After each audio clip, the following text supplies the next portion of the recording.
So hello everyone. I hope आप सब अच्छे होंगे and wish you a very happy Holi. आप सब अच्छे से होली खेलिए, सेफ होली खेलिए। ठीक है, आपकी एग्जाम है तो इतना नहीं खेलना है कि आपकी तबीयत खराब हो जाए। ठीक है, तो आज हम करने जा रहे हैं पॉलिटिकल साइंस का। ऑलरेडी बुक नंबर 1 मैंने पॉलिटिकल साइंस क्लास 12 का करा दिया है वन शॉट। ये बुक नंबर 2 यहाँ से शुरू करने वाले हैं। इसके बाद जैसे ये बुक खत्म होगी इसके बाद हम मोस्ट इंपॉर्टेंट क्वेश्चंस देखेंगे, कुछ गेस्ट पेपर कराएंगे। ठीक है, ताकि आपका जो पूरा सिलेबस है, यानी जो पूरा प्रिपरेशन है, ओवरऑल प्रिपरेशन वो हो जाए आपकी। ठीक है, तो आज इसी सीरीज में हम अपना पहला लेक्चर जो हमारा चैप्टर नंबर 1 है, चैलेंजेस ऑफ नेशन बिल्डिंग, ये हम देखने वाले हैं। एंड ऐसा नहीं है कि मैं इसको एकदम रिवीजन के तौर पे कराऊंगा कि जो पहली बार बच्चे देख रहे हैं या जिनको एकदम बेसिक से पढ़ना है वो ना छूट जाए। मैं एकदम बेसिक से एडवांस की तरफ जाऊंगा। ठीक है, सबसे पहले बेसिक एक कहानी की तरह हम पढ़ेंगे, क्योंकि आपकी जो पूरी पॉलिटिकल साइंस की बुक है वो एक कहानी की तरह कनेक्ट करती रहती है। हर चैप्टर एक दूसरे दूसरे से कनेक्टेड है। ठीक है, तो ऐसे ही हम इस चैप्टर को रिवाइज करते रहेंगे। ठीक है, एंड बहुत अच्छे तरीके से हम करेंगे। तो सबसे पहले कुछ फैक्ट की बात करें तो हमारा इंडिपेंडेंट कब मिली थी हमारी कंट्री को? 15 अगस्त को। ठीक है, 14 अगस्त को पार्टीशन हो गया था, तो 14 अगस्त को पाकिस्तान को मिला था इंडिपेंडेंट, एंड 15 अगस्त को हमें मिल गया था। ठीक है, तो 15 अगस्त 1947 को क्या हुआ था, हमारा जो कंट्री है इंडिया, उसको इंडिपेंडेंस मिली थी फ्रॉम ब्रिटिशर्स। ठीक है, तो हिस्ट्री को, जैसा कि आपको पता होगा कि हिस्ट्री को हम 3 पार्ट में डिवाइड करते हैं, एंशियंट, मेडिवल एंड मॉडर्न। ठीक है, तो मॉडर्न में 1947 के बाद, ठीक है, 1947 के बाद का जो टाइम पीरियड होता है उसी को हम क्या बोलते हैं, पोस्ट इंडिपेंडेंट बोलते हैं। ठीक है, पोस्ट इंडिपेंडेंट इंडिपेंडेंट हिस्ट्री। ठीक है, हिस्ट्री। और किसी भी गवर्नमेंट एग्जामिनेशन में या फिर किसी भी एग्जामिनेशन में सबसे ज्यादा क्वेश्चन यहाँ से आने के चांसेस होते हैं, मॉडर्न हिस्ट्री से आने के चांसेस होते हैं। ठीक है, तो ये जो पूरा पार्ट है ना पोस्ट इंडिपेंडेंट का, ठीक है, 1947 से लेके अब तक, इसका सबसे अच्छा सोर्स आपका हिस्ट्री, ये आपका पॉलिटिकल साइंस बुक 2 है। ठीक है, तो आज हम इस चैप्टर को ऐसे पढ़ेंगे ताकि आगे चल के आपको अगर कोई एग्जामिनेशन की प्रिपरेशन कर रहे हो, चाहे वो एसएससी का ही हो, चाहे बैंकिंग का हो, चाहे रेलवेज का हो, चाहे सिविल सर्विसेज का हो, आपको दोबारा इस चैप्टर पे पढ़ने नहीं आना पड़ेगा। क्योंकि जब मैंने प्रिपरेशन स्टार्ट की, ठीक है, तो मेरे को फिर ये सारी एनसीईआरटी पढ़नी पड़ी थी। ठीक है, तो बहुत ज़्यादा दिक्कत होती है एक ही चीज़ 10 बार पढ़ना, तो उससे बढ़िया है आप एक ही बार पढ़ो, आपका टाइम बचेगा, एफर्ट कम लगेगा। ठीक है, तो मैं ऐसी तरीके से आपको पढ़ाऊंगा। ठीक है, तो चलो स्टार्ट करते हैं। इस चैप्टर में हम क्या क्या पढ़ने वाले हैं, हम थोड़ा सा डिटेल में इसका इंडेक्स देख लेते हैं कि आपको क्या क्या पढ़ना है। सबसे पहले हम देखेंगे इंडिपेंडेंस के बारे में, इंडिया को इंडिपेंडेंस कब मिली थी एंड कैसे मिली थी। ठीक है, एंड एस्पिरेशन की, हमारे एस्पिरेशन क्या थे। ठीक है, जब हमें इंडिपेंडेंट मिली तो हमारे एस्पिरेशन क्या थे कि हम अपनी कंट्री को कैसे चलाएंगे। ठीक है, हम लोगों का वेलबिंग कैसे करेंगे, हम और क्या क्या चीजें करेंगे। ठीक है, इंडिपेंडेंस के बाद हमारे कुछ एस्पिरेशन थे, उसको हम डिस्कस करेंगे। ठीक है, एंड फिर इंपॉर्टेंट, जब हमें इंडिपेंडेंस मिली, आजादी मिली, उसके बाद हमारे सामने 3 बहुत बड़े बड़े चैलेंजेस थे।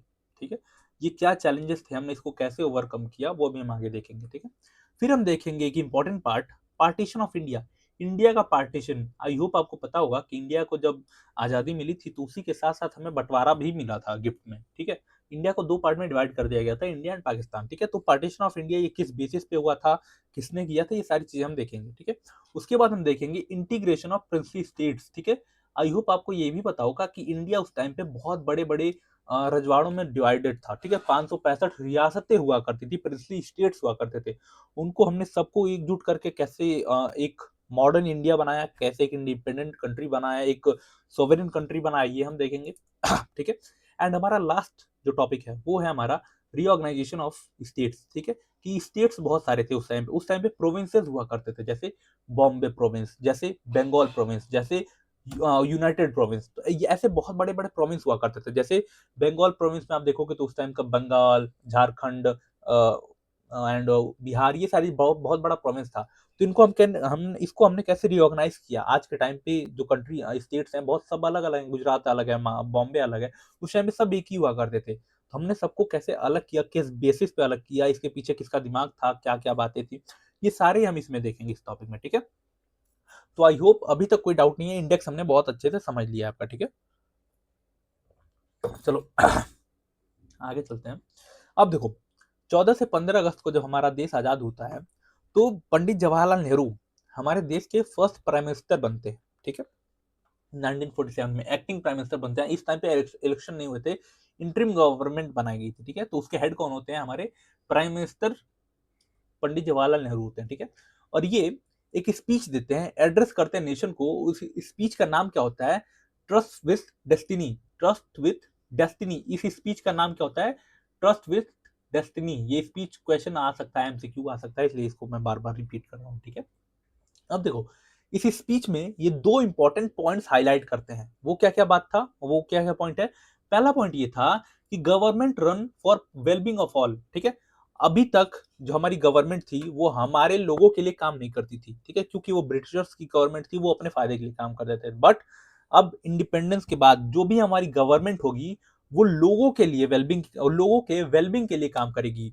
पर्टिकुलरली जो पुअर सेक्शन है हमारी कंट्री का, उसके लिए काम करेगी, ठीक है, उसको अपलिफ्ट करेगी, उसको हमारे मेन स्ट्रीम में जोड़ेगी, ठीक है, उसके लिए काम करेगी। एंड दूसरा इसमें हाईलाइट करते हैं अपनी स्पीच में, government run through democratic processes, ठीक है। अब ये जो इंडिपेंडेंस हमारी कंट्री को मिली है, इसके बाद इस कंट्री में कोई भी गवर्नमेंट जब बनेगी वो डेमोक्रेटिक प्रोसेस के थ्रू रन करेगी, ठीक है। यानी इससे पहले क्या होता था? प्रिंसली स्टेट्स हुआ करते थे, ठीक है, तो वहां पे इलेक्शन का कोई सिस्टम नहीं था। ब्रिटिशर्स में कोई इलेक्शन का सिस्टम नहीं था, वो वहां से अपॉइंट करते थे यहाँ पे वाइसरॉय या फिर गवर्नर जनरल, ठीक है। बट अब जब चूंकि हमारा देश इंडिपेंडेंट हो चुका है, आजाद हो चुका है, तो अब से जो भी गवर्नमेंट बनेगी वो डेमोक्रेटिक प्रोसेस के थ्रू रन करेगी, ठीक है। समझ में आई बात? अब देखो, अब हम बहुत खुश थे कि हमें आज़ादी मिल गई, ठीक है? बहुत खुश थे कि हम इतने संघर्षों के बाद हमने इतना संघर्ष किया एंड हमें आज़ादी मिली, ठीक है? बट देखो, ये बिल्कुल आसान नहीं था कि इतना बड़ा देश जो है हमारा, इसको हम कैसे एक प्रॉपर शेप दे पाएँगे, हम कैसे लोगों का वेल-बीइंग कर पाएँगे, कैसे डेमोक्रेटिक सेटअप एस्टेब्लिश कर पाएँगे। ऊपर से साथ में हमें पार्टीशन भी मिल गया है कि हम डिवाइड कर देंगे। अब पार्टीशन की वजह से बहुत सारे चैलेंजेस आए। हम आगे चल के हर चैप्टर में देखेंगे कुछ-कुछ चैलेंजेस। इसको हम आगे चल के छोड़ेंगे, ठीक है? मतलब आगे चल के इसको टच करेंगे इस टॉपिक को, ठीक है? अब देखो, अभी तक हमने क्या बात की है? अभी तक हमने बात की है कि हमारा 14 से 15 अगस्त को हमें क्या मिला था? इंडिपेंडेंस मिली थी, आज़ादी मिली थी। उस टाइम पे हमारे जो प्राइम मिनिस्टर होते हैं, पंडित जवाहरलाल नेहरू, वो एक स्पीच देते हैं, ट्रस्ट विथ डेस्टिनी करके। उस स्पीच का लाइन होता है ये, वो होता है, ठीक है? हेड होता है ये, ठीक है? एंड उसमें बात करते हैं, ये 2 इम्पोर्टेंट पॉइंट हाइलाइट करते हैं, यानी इम्पोर्टेंट पॉइंट यानी गवर्नमेंट उस टाइम के लोगों का एस्पिरेशन, हमारी कंट्री का एस्पिरेशन दिखाते हैं, वो शो करते हैं अपनी स्पीच में कि पहला ही हमारा एस्पिरेशन ये है कि हम एक डेमोक्रेटिक गवर्नेंस यानी डेमोक्रेटिक गवर्नमेंट बनाएं एंड दूसरा हम लोगों के वेलबींग के लिए काम करेंगे, ठीक है। ये हमारा एस्पिरेशन था, ठीक है। तो यानी हमें इंडिपेंडेंस अब पता चल गया, हमें अब एस्पिरेशन पता चल गया कि हमारी एस्पिरेशन क्या थी जब हमें इंडिपेंडेंस मिली, तो ठीक है। अब देखो, अब हम दूसरा टॉपिक देखने वाले हैं। कुछ बहुत बड़े बड़े चैलेंजेस थे, 3 बहुत बड़े चैलेंजेस थे, ठीक है, हमारे सामने उस टाइम पे जब हमें इंडिपेंडेंस मिली। पहला क्या चैलेंजेस था? Shaping a nation with great diversity, ठीक है। आपको ही पता है कि हमारी अ, हर 10 किलोमीटर पे, 12 किलोमीटर पे, 15 किलोमीटर पे हमारे यहाँ लैंग्वेज बदल जाती है, हमारे यहाँ खाना बदल जाता है, हमारे यहाँ रहन-सहन बदल जाता है, हमारे यहाँ कल्चर बदल जाता है। इतनी डाइवर्सिटी हमारी कंट्री में एग्ज़िस्ट करती है, ठीक है? तो इतनी ज़्यादा डाइवर्सिटी के साथ सबके लैंग्वेज अलग हैं, सबके पॉलिटिकल एस्पिरेशन अलग हैं, सारी चीज़ें सबकी अलग हैं, ठीक है? सबका कल्चर अलग है, सबका रहने का तरीका अलग है, सब चीज़ें अलग हैं, ठीक है? सब कुछ ना कुछ सब लोग अलग चाहते हैं, कोई कुछ चाहता है, कोई कुछ चाहता है। इतना डाइवर्स होने के बाद इस कंट्री को हमें एक शेप देना है, एक प्रॉपर शेप देना है कि ये पूरी कंट्री एक होके रहे। उस टाइम पे हमारी पूरी कंट्री 565 प्रिंसली स्टेट्स में डिवाइडेड थी, ठीक है? तो इस 565 रियासतों को हम कैसे जोड़ के एक नेशन दे, हम उसको एक शेप दे, सबसे बड़ा चैलेंज हमारे सामने यही था, ठीक है? दूसरा हमारे सामने चैलेंज था कि हम डेमोक्रेसी को कैसे एस्टेब्लिश करें भाई। अभी तक हमारी कंट्री में, उस टाइम पे हमारी कंट्री में सब लोग मोस्टली इलिटरेट थे। लोगों को बिल्कुल नॉलेज नहीं थी कि वो कैसे वोट दे सकते हैं, कैसे क्या कर सकते हैं, कुछ नॉलेज नहीं थी उनको। ना उनको डेमोक्रेसी के बारे में पता था, ना उनके क्या राइट्स हैं इनके बारे में पता था, ना हमारे जो गवर्नमेंट ऑफिसर्स हैं, ना उनके पास इतनी नॉलेज थी कि कैसे ये सारी चीज़ें कंडक्ट करनी होती हैं। क्योंकि इसके पहले कभी भी ये सारा सिस्टम हमारी कंट्री में नहीं था। तो हमारे लिए दूसरा सबसे बड़ा ये चैलेंज था कि हम डेमोक्रेसी कैसे एस्टेब्लिश करेंगे, ठीक है? डेमोक्रेसी कैसे एस्टेब्लिश करेंगे, हम लोगों को कॉन्स्टिट्यूशनल राइट्स कैसे देंगे, कौन-कौन से डेमोक्रेटिक वैल्यूज देंगे, कौन-कौन से डेमोक्रेटिक राइट्स उनको देंगे, ये सारी चीजें थी। एंड तीसरा बड़ा चैलेंज था कि ensuring wellbeing of whole society, हम लोगों का भला कैसे वो करेंगे, ठीक है। हम इकोनॉमिक पॉलिसी कैसे लाएंगे। उस टाइम पे हमारी कंट्री की हालत बहुत खस्ती थी। लुटेरे हमारे यहाँ से लूट के जा चुके थे, ब्रिटिशर्स हमारे यहाँ का सारा खजाना लूट के जा चुके थे, ठीक है। और लूट के जा चुके थे, तो हमें ऐसी पॉलिसी बनानी थी कि जो गरीब तबका है, यानी राजा रजवाड़े थे वो तो अमीर थे, बट जो गरीब तबका है, जो पुअर सोसाइटी है, पुअर पीपल है हमारी कंट्री के, उनको हम कैसे डेवलपमेंट दे पाए, उनको कैसे इक्वालिटी दे पाए हम, ठीक है। तो ये 3 बड़े चैलेंजेस थे, ठीक है। अब एक इंपॉर्टेंट बात आप सुनो, ये जो हमारा पहला चैलेंज है, shaping a nation with great diversity, इसको हम आज के चैप्टर में डिस्कस करेंगे कि हमने इस पूरे कंट्री को एक कैसे किया, इतनी ज्यादा डाइवर्सिटी होने के बाद भी हमने इस पूरी कंट्री को एक कैसे बनाया, एक कंट्री कैसे एस्टेब्लिश की। दूसरा ये जो हमारा है कि हमने डेमोक्रेसी कैसे स्टैब्लिश की, ये हम चैप्टर नंबर 2 में देखेंगे, ठीक है, कि हमारा इलेक्शन प्रोसेस कैसा था, ठीक है, इलेक्शन कमीशन कैसे स्टैब्लिश हुआ, ये सारी चीजें हम देखेंगे, ठीक है। एंड ये जो है हमारा कि हमने लोगों का वेलबिंग कैसे इंश्योर किया, ये हम चैप्टर 3 में डिस्कस करेंगे, ठीक है। समझ में आई बात, ये चैप्टर नंबर 3 में हम डिस्कस करेंगे, ठीक है। अब देखो अब हम देखने जा रहे हैं पार्टीशन के बारे में, क्या किसके बारे में, पार्टीशन के बारे में, कि इंडिया का जो पार्टीशन हुआ था ये कैसे हुआ था, इसका हम देखेंगे प्रोसेस। एंड दूसरा हम देखेंगे इसका कंसिक्वेंसेस, कि पार्टीशन हो गया उसके फिर कंसिक्वेंसेस क्या क्या है, ठीक है।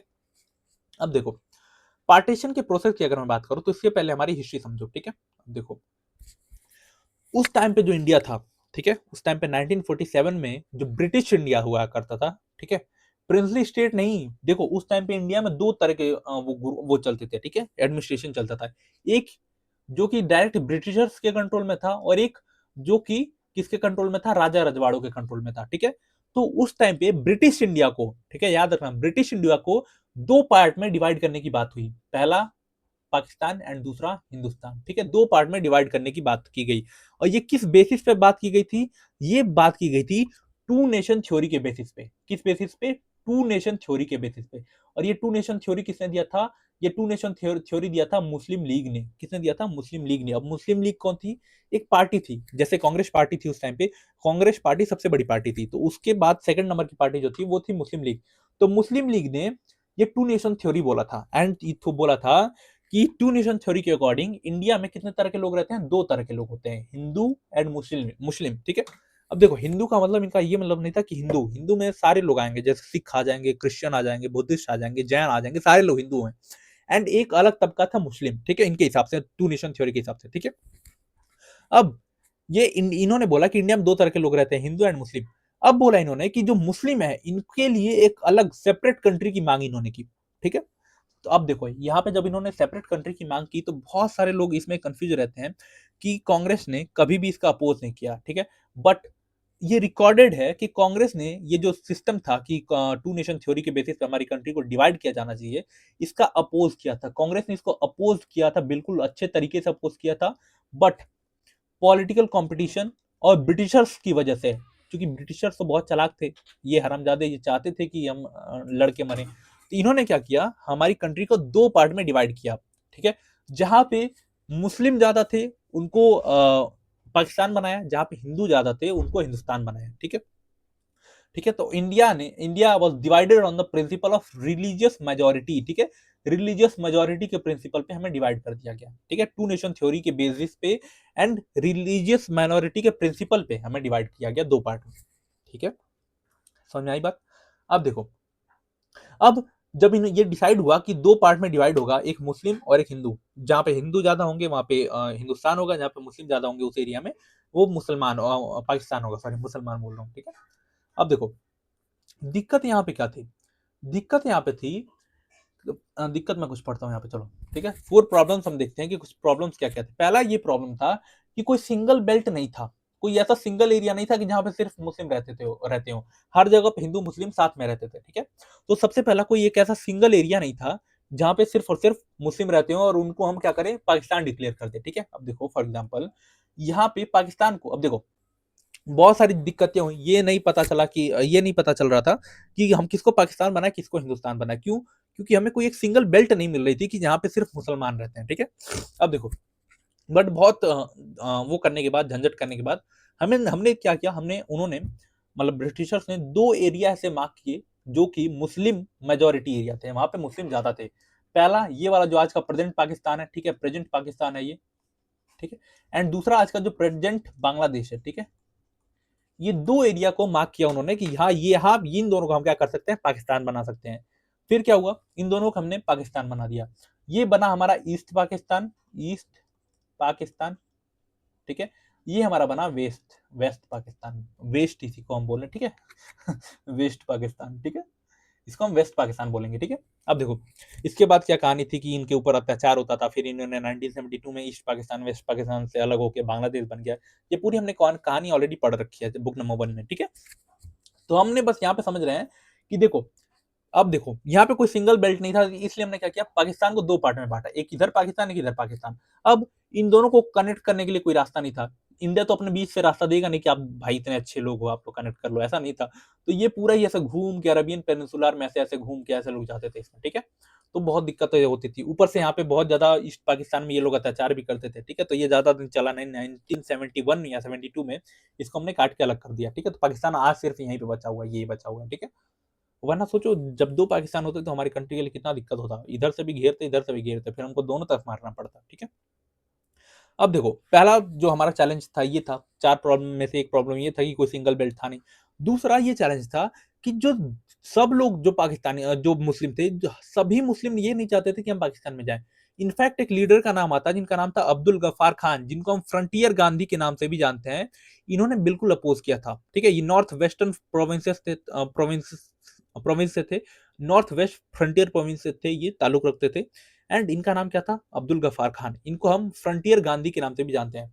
ये एक ऐसे लीडर, एक ऐसे बड़े लीडर थे जो बिल्कुल अपोज करते थे कि इंडिया का डिवाइड नहीं होना चाहिए। अब देखो ऐसा नहीं है कि सिर्फ हिंदुओं ने खून बहाया है अपना, हिस्ट्री में आप पढ़ोगे तो बहुत सारे ऐसे मुस्लिम लीडर्स थे जिन्होंने इस देश के लिए जाने दी हैं, ठीक है। तो अगर हम ये बोलते थे कि सबको जाना है, जितने मुस्लिम है सब चले जाए, तो उनके लिए हम रिस्पेक्ट नहीं शो कर रहे होते, क्योंकि उन्होंने हमारे देश के लिए सब कुछ किया है। तो चूंकि वो तो पाकिस्तान वाले तो नल्ले हैं, उनका तो हमें नहीं पता, बट हमें तो रिस्पेक्ट शो करनी चाहिए। तो इसी बेसिस पे हमारे गांधी जी ने जो थे उन्होंने बोला कि ठीक है, जिसको रहना है आप रहो, कोई दिक्कत नहीं यहाँ पे, ठीक है। तो इसी वजह से क्या हुआ, इंडिया जो बना हिंदुओं का नहीं बना, इंडिया जो था इसी वजह से इंडिया एक सेकुलर कंट्री बना, क्योंकि हमने अलाउ कर दिया था कि आप सब लोग यहाँ पे रह सकते हो, कोई दिक्कत नहीं है, क्योंकि आप लोगों ने भी हमारे साथ खून बहाया है मिलके, ठीक है। तो वहीं पाकिस्तान जो था वो अपने जो उनके थे कि वो जिसके लिए मतलब जिन्होंने उनके लिए खून बहाया, उनका कोई रिस्पेक्ट नहीं, अभी भी आज भी नहीं होती वहां पे वहां के सैनिकों की, तो उनसे क्या ही रिस्पेक्ट की उम्मीद कर सकते हैं हम, ठीक है।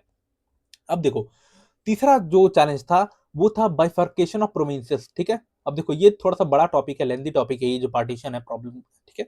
देखो part bifurcation of provinces, provinces की अगर मैं बात करूं, देखो जो उस टाइम पे ये जो आज के टाइम पे जो हमारा पंजाब है इस एरिया में पड़ेगा, ठीक है।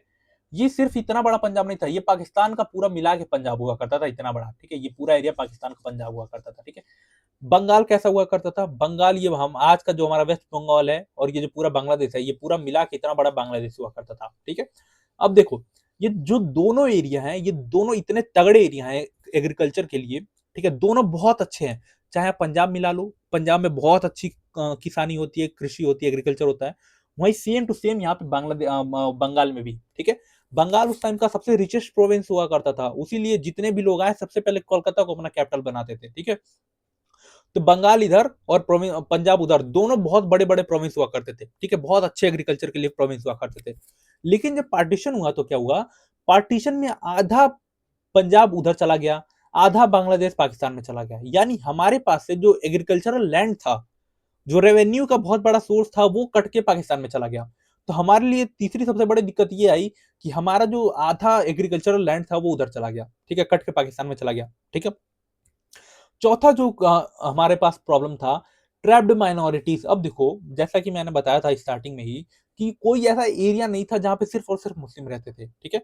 तो आज का जो पाकिस्तान है वहां पे भी स्टार्टिंग में मुस्लिम हिंदूज थे, क्रिश्चियन थे, बुद्धिस्ट थे, बट उन्होंने जब पार्टीशन हुआ, इसको पाकिस्तान बना दिया गया, तो यहाँ पे, ठीक है, यहाँ के जो मुस्लिम थे उन्होंने इनको मारना स्टार्ट किया यहाँ से, और ये लोग जबरदस्ती भागना स्टार्ट किए, ठीक है। ये इन्होंने मजबूरी में अपना घर वर छोड़ के सब भागना स्टार्ट हुए। वो सिर्फ वहीं पे हाल नहीं हुआ, यहाँ पे जैसे पंजाब में अमृतसर में जो मुस्लिम रह गए थे, ठीक है, उनको यहाँ से भगाया जाने लगा कि आप जाओ पाकिस्तान में, ठीक है। तो दोनों तरफ, ऐसा नहीं था कि एक तरफ, दोनों तरफ ये खेल चल रहा था कि जो मुस्लिम है, जो खुद को ट्रैप्ड पा रहे हैं कि दो एक मेजोरिटी के बीच में, चाहे वो हिंदू हो चाहे मुस्लिम हो, दोनों अब खुद को ट्रैप्ड पा रहे थे, जितने भी माइनॉरिटीज थे, ठीक है। चाहे इंडिया में मुस्लिम हो चाहे पाकिस्तान में हिंदू हो, दोनों खुद को ट्रैप्ड पा रहे थे, ठीक है। अब देखो ये हमने पार्टीशन की प्रॉब्लम देख ली, अब हम कुछ कॉन्सिक्वेंसेस देखते हैं। जैसे ये दुनिया का सबसे बड़ा अनप्लान्ड पॉपुलेशन ट्रांसफर था, ठीक है, कोई भी प्लानिंग नहीं थी कि हम इतने लोग इधर से ट्रांसफर करेंगे, आप उधर उधर उतने उधर से करना। ये बिल्कुल अनप्लान्ड था, कोई भी प्लानिंग नहीं थी इसके पीछे, ठीक है। इसलिए इसको हम सबसे बड़ा वायलेंट पॉपुलेशन ट्रांसफर भी बोलते हैं कि यहाँ पे बहुत ज्यादा खून खराब हुआ था, ठीक है। तीसरा दूसरा इसका कॉन्सिक्वेंसेस ये था कि बहुत बड़े बड़े कम्युनल जोन्स बन गए थे। कम्युनल जोन्स का मतलब क्या होता है? ऐसा जोन, ऐसा एरिया जहाँ पे on the basis of religion, on the basis of caste लोगों को मारा पीटा जाता है, वायलेंस किया जाता है। इसी इसी तरह जैसे अमृतसर हो गया, जैसे कोलकाता हो गया, अमृतसर अमृतसर हो गया, कोलकाता हो गया, कोलकाता हो गया, लाहौर, ये ऐसे सेंटर्स थे, ऐसे एरिया थे जो क्या थे, जो एक कम्युनल जोन बन गए थे, ठीक है, कम्युनल जोन बन गए थे, ठीक है। तीसरा सबसे बड़ा चैलेंज था रेफ्यूजी क्राइसिस। अब देखो उधर से जो हिंदुओं को मार के भगाया जा रहा था, वो जब इंडिया में आ रहे थे तो इसकी वजह से क्या होता था, रेफ्यूजी क्राइसिस हमारे यहाँ आने लगा। बहुत सालों तक, कम से कम 5 साल 6 साल तक लोगों ने बॉर्डर पे रहना प्रेफर किया, ठीक है। बॉर्डर पे लोग रहते थे, उनके लिए हमारी कंट्री की गवर्नमेंट खाना वाना देती थी, ठीक है। जो चौथा कॉन्सिक्वेंस था वो था एट्रोक्रेसी अगेंस्ट विमेन्स, ठीक है। जब आप देखो कहीं भी वॉर होता है, चाहे कुछ भी होता है, women's and children suffer most, ठीक है। विमेन एंड जो चिल्ड्रन होते हैं वो सबसे ज्यादा सफर करते हैं, ठीक है। तो इन्होंने सबसे ज्यादा सफर किया, ठीक है। अब देखो, अब हम देखने वाले हैं अपना अगला टॉपिक, ये है क्या, ये इंटीग्रेशन ऑफ प्रिंसली स्टेट्स, ठीक है। कि हमने जो हमारे 565 प्रिंसली स्टेट थे, इनको हमने इंटीग्रेट करके खुद में जोड़ के एक बहुत बड़ा अपना कंट्री कैसे बनाया, एक बहुत अच्छा कंट्री कैसे बनाया हमने, ठीक है। तो इसमें हम देखेंगे रोल ऑफ सरदार पटेल, सरदार पटेल का क्या रोल था, इंस्ट्रूमेंट ऑफ असेशन क्या था, एंड कुछ हम स्पेशल केसेस देखेंगे। जैसे बहुत कुछ ऐसे रियासतें थी जो बहुत हमारे साथ नाकानुकी कर देती कि हमें नहीं जुड़ना, हमें नहीं जुड़ना, जैसे हैदराबाद हो गया, मणिपुर हो गया, ठीक है, जूनागढ़ हो गया, ये सारी चीजें, ठीक है। अब देखो, अब हम देखते हैं इंटीग्रेशन ऑफ प्रिंसली स्टेट्स, ठीक है। जैसा आपको पता है कि जो ब्रिटिश इंडिया हुआ करता था वो दो पार्ट में डिवाइडेड था। पहला, एक जो ब्रिटिश इंडियन प्रोविंसेस हुआ करते थे जो कि डायरेक्टली कंट्रोल में थे ब्रिटिशर्स के, ठीक है। एंड दूसरा, जो प्रिंसली स्टेट्स हुआ करते थे जिसको रूल करते थे हमारे ब्रिटिश वो प्रिंसली लोग, ठीक है, प्रिंस लोग रूल करते थे। टोटल 565 रियासतें हुआ करती थी। अब देखो ये इंपॉर्टेंट क्यों था इनको इंटीग्रेट करना हमारी कंट्री में? इंपॉर्टेंट इसलिए था कि क्योंकि ये पूरी कंट्री का 1/3 एरिया कवर करते थे, एंड 4 में से 1 इंडियन यहीं पे रहता था, प्रिंसली स्टेट्स में रहता था। तो इसलिए बहुत जरूरी था कि हमें इनको अपने कंट्री में मिलाना ही है, ठीक है। अब देखो ब्रिटिश रूल एंड होता है, ठीक है। अब देखो प्रॉब्लम क्या थी, ब्रिटिश रूल एंड हुआ, उसके बाद माउंट बैटन प्लान आता है। माउंट बैटन प्लान आता है, एंड माउंट बैटन प्लान में ये बोला जाता है ब्रिटिशर्स के द्वारा कि जितने भी प्रिंसली स्टेट्स हैं, क्या, जितने भी प्रिंसली स्टेट्स हैं वो फ्री हैं, उनके ऊपर है कि वो पाकिस्तान ज्वाइन करें, हिंदुस्तान ज्वाइन करें, या चाहे इंडिपेंडेंट रह ले, ठीक है। अब देखो यहाँ पे भी इन्होंने क्या किया, डिवाइड एंड रूल का पॉलिसी अपनाया। इन्होंने बोल दिया प्रिंसली स्टेट से कि आपको रहना है तो पाकिस्तान में जाओ, आपको रहना है हिंदुस्तान में जाओ। अब देखो ये दिक्कत इसलिए यहीं पे होती है कि यहाँ पे ये जो हमारा हैदराबाद है ना इतना बड़ा, ठीक है, ये बोलता है कि हमें इंडिपेंडेंट रहना है। ब्रिटिशर्स ने हमसे बोला कि हमें इंडिपेंडेंट रह सकते हैं, तो पूरा कंट्री के बीच में कितना बड़ा सा एरिया दूसरा कंट्री बनता है, ये कैसा लगता है ठीक है। तो इसी वजह से क्या होता है, यहाँ पे ये प्रॉब्लम होती है। इसी की वजह से जैसे ट्रावनकोर हो गया, हैदराबाद हो गया, भोपाल हो गया, ये लोग बोलते हैं कि हमें इंडिपेंडेंट रहना है।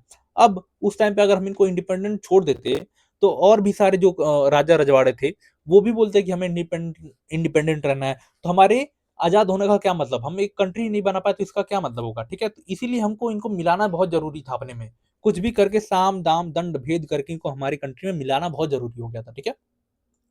अब देखो इसमें गवर्नमेंट की क्या अप्रोच थी, ठीक है, गवर्नमेंट की क्या अप्रोच थी कि हमें कैसे मिलाना है इनको, ठीक है। इसमें सबसे बड़ा रोल प्ले कर रहे थे हमारे सरदार वल्लभ भाई पटेल, जो हमारे होम मिनिस्टर थे उस टाइम पे। सबसे अच्छा रोल, सबसे बड़ा रोल अगर हमारी कंट्री को शेप देने में है तो वो है सरदार वल्लभ भाई पटेल का, ठीक है। अब देखो जो गवर्नमेंट की अप्रोच थी ये 3 पिलर पे बेस्ड थी। पहला, लोगों का डिजायर, दूसरा फ्लेक्सिबिलिटी, एंड तीसरा सुप्रीमेसी ऑफ इंटीग्रेशन, ठीक है। पहला समझते हैं, पीपल डिजायर का मतलब होता है, देखो जैसे हैदराबाद है, ठीक है, हैदराबाद का जो रूलर है वो अगर चाहता है कि हमें इंडिपेंडेंट रहना है, और वहाँ के लोग जो हैं वो लोग चाहते हैं कि हमें क्या मिलना है, हमें इंडिया के साथ रहना है, ठीक है।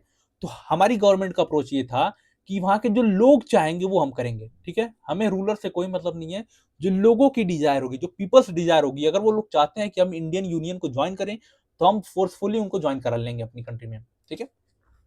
दूसरा हमारा पिलर है वो है फ्लेक्सिबिलिटी, ठीक है। अब फॉर एग्जांपल कई ऐसे स्टेट्स थे जो ये चाहते थे कि हमारी कंट्री, हमारी जो रियासत है, जो हमारा प्रिंसली स्टेट है, ये हम इंडिया को ज्वाइन करने देंगे, हम इंडिया को ज्वाइन कर लेंगे, बट हमारी कुछ शर्त है, जैसे आप हमारी फॉरेन पॉलिसी, आप हमारी सिक्योरिटी सब वो करना, बट हमें इंटरनल ऑटोनॉमी चाहिए, मतलब हम अपनी अपनी स्टेट में क्या कर रहे हैं इससे आपको फर्क नहीं पड़ना चाहिए। तो हमारी गवर्नमेंट इसमें भी फ्लेक्सिबल थी कि हाँ, अगर आपको ऐसा कुछ चाहिए तो हम आपको देने के लिए तैयार हैं, ठीक है। अब देखो, तीसरा हमारा जो पिलर था वो था सुप्रीमेसी ऑफ इंटीग्रेशन, ठीक है। क्या? सुप्रीमेसी ऑफ इंटीग्रेशन, यानी किसी भी हाल में, किसी भी प्रिंसली स्टेट्स को आपको इंडिपेंडेंट नहीं छोड़ना है, हमें इंटीग्रेशन फुल ऑन करना है, कंप्लीट करना है, चाहे कुछ भी हो जाए। इंटीग्रेशन होना चाहिए, हर एक स्टेट का होना चाहिए, हर एक प्रिंसली स्टेट का होना चाहिए, ठीक है। इसीलिए हम इसको क्या बोलते हैं, सुप्रीमेसी ऑफ इंटीग्रेशन। इसको हमने अपने इंटीग्रेशन को, अपनी टेरिटोरियल इंटीग्रिटी को हमने सुप्रीम इंपॉर्टेंस दिया, ठीक है। अब देखो, ये जो गवर्नमेंट का अप्रोच था, इसका जो रिजल्ट आया, इसका रिजल्ट आया कि हमने पीसफुल नेगोशिएशन के सब साल लगभग सबके साथ, बट कुछ जो ऐसे स्टेट्स थे जिन्होंने वो किया, दिक्कतें की, ठीक है। अब जब हमने लोगों सबके साथ मोस्टली सक्सेसफुल नेगोशिएशन कर लिए, तो वहां के जो रूलर्स थे उन्होंने एक डॉक्यूमेंट साइन किया। उस डॉक्यूमेंट को हम क्या बोलते हैं? डॉक्यूमेंट को हम बोलते हैं इंस्ट्रूमेंट ऑफ असेशन। इंस्ट्रूमेंट ऑफ असेशन का मतलब होता है एक ऐसा डॉक्यूमेंट जिसमें आप एग्री करते हो कि आप इंडिया का पार्ट बन रहे हो, आप इंडिया का पार्ट बन रहे हो, ठीक है। You want to become a part of Union of India, ठीक है। आप चाहते हो कि आप इंडिया का पार्ट बनो इसके बाद, ठीक है। अब देखो, अब यहाँ पे जैसा कि मैंने बताया कि कुछ ऐसे स्टेट्स थे जिन्होंने दिक्कतें की, उसमें सबसे बड़ा नाम आता है हमारे हैदराबाद का, ठीक है। हैदराबाद जो है बहुत बड़ा उस टाइम का सबसे बड़ा लार्जेस्ट प्रिंसली स्टेट हुआ करता था। यहाँ पे रूल था निजाम का, ठीक है। अब निजाम एक पोस्ट है, ये इनका जो वो थे किंग थे, यहाँ के नाम नहीं पता मुझे।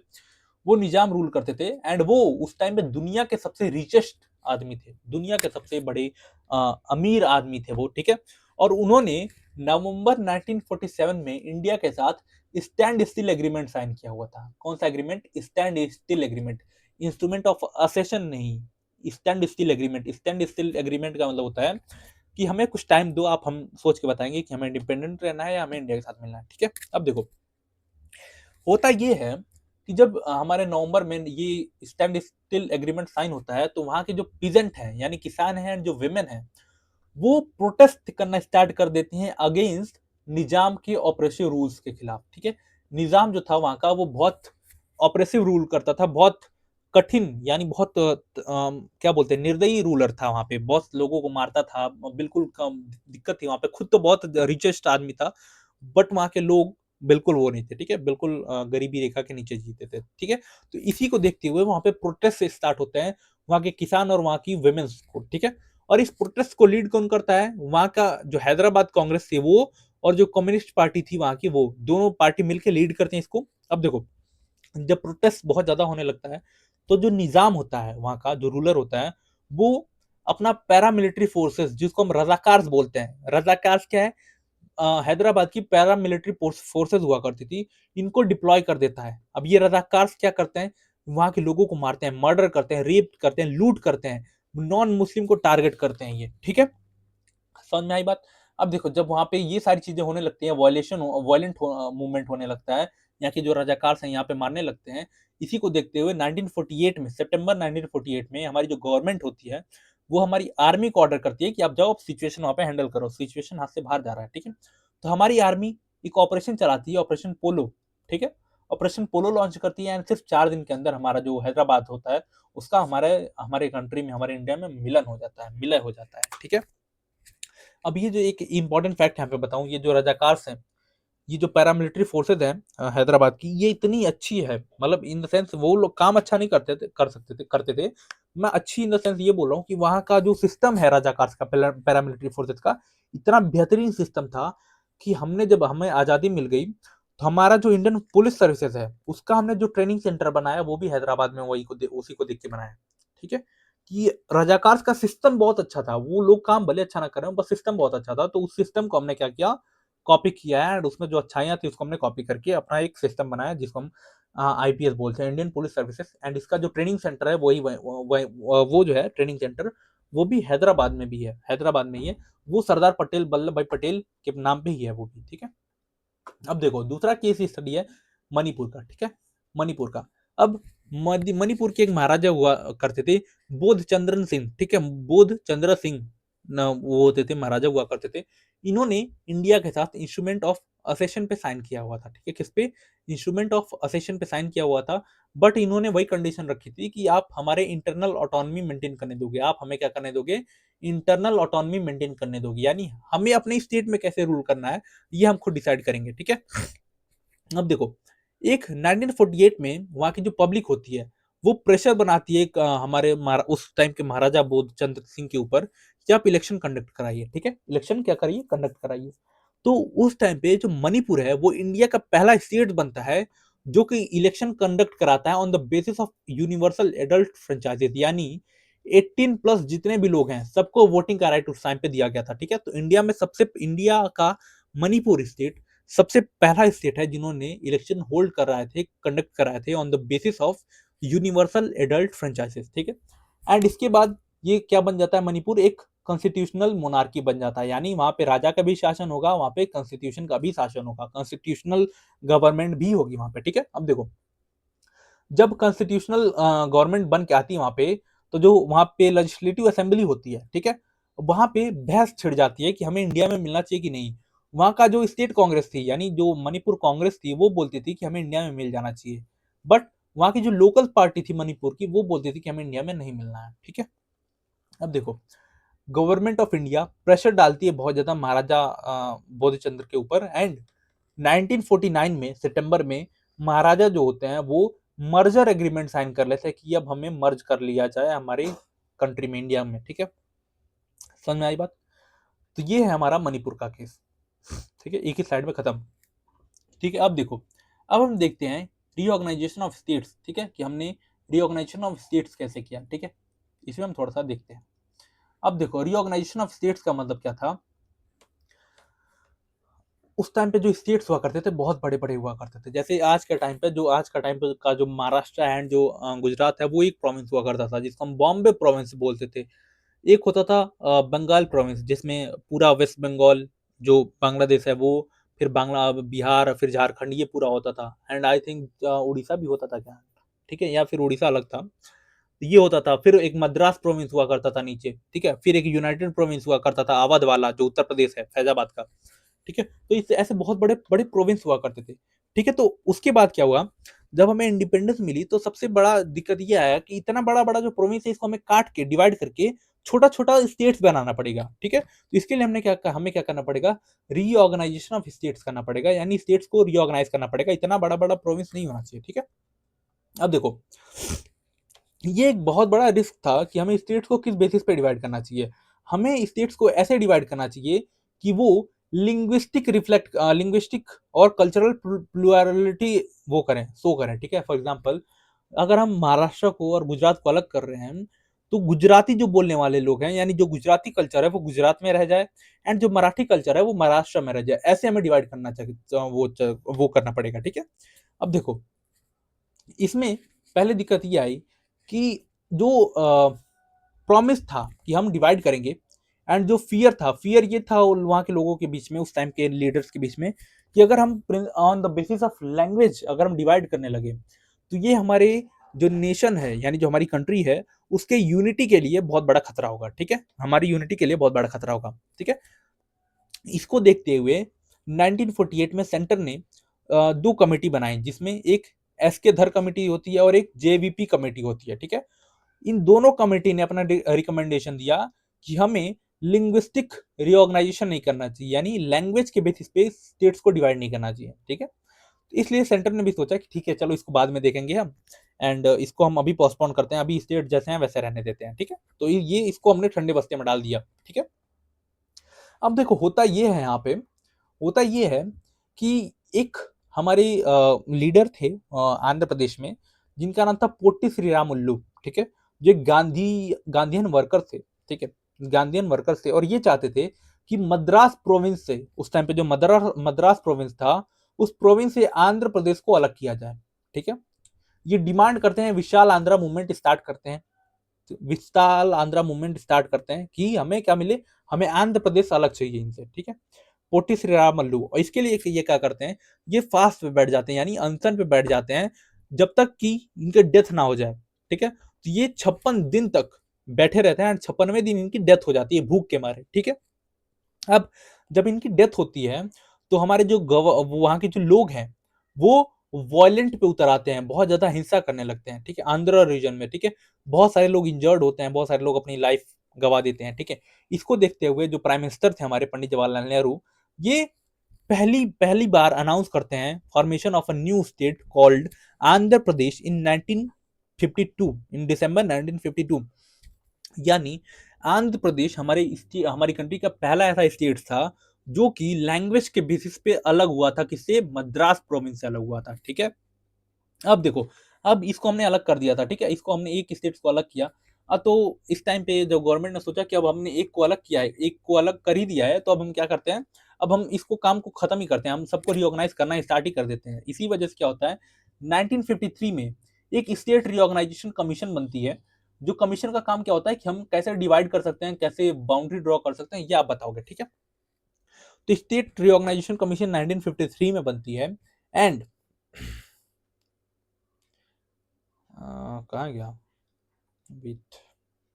स्टेट रिऑर्गेनाइजेशन कमीशन 1953 में बनती है। 1956 में स्टेट रिऑर्गेनाइजेशन एक्ट आता है। क्या आता है 1953 में, यहाँ पे लिखा नहीं, मैं लिख देता हूँ, ये यहाँ पे लिखा तो है, स्टेट रिऑर्गेनाइजेशन एक्ट आता है 1956 में, जिसमें 14 स्टेट 6 यूनियन टेरिटरी बनाए जाते हैं। यानी आज के टाइम पे 28 हैं, उस टाइम पे 14 थे, यानी दोगुना हो गया है आज के उस टाइम पे, ठीक है। 1946 में 14 बनाए गए थे, ठीक है। अब देखो यहाँ पे एक मैंने मैप बना दिया है कि कैसे कैसे बने। जैसे 1960 में 60 में बॉम्बे जो प्रोविंस था उसको हमने गुजरात और महाराष्ट्र में अलग कर दिया, ठीक है। 1963 में असम जो था उससे हमने नागालैंड को अलग कर दिया, ठीक है।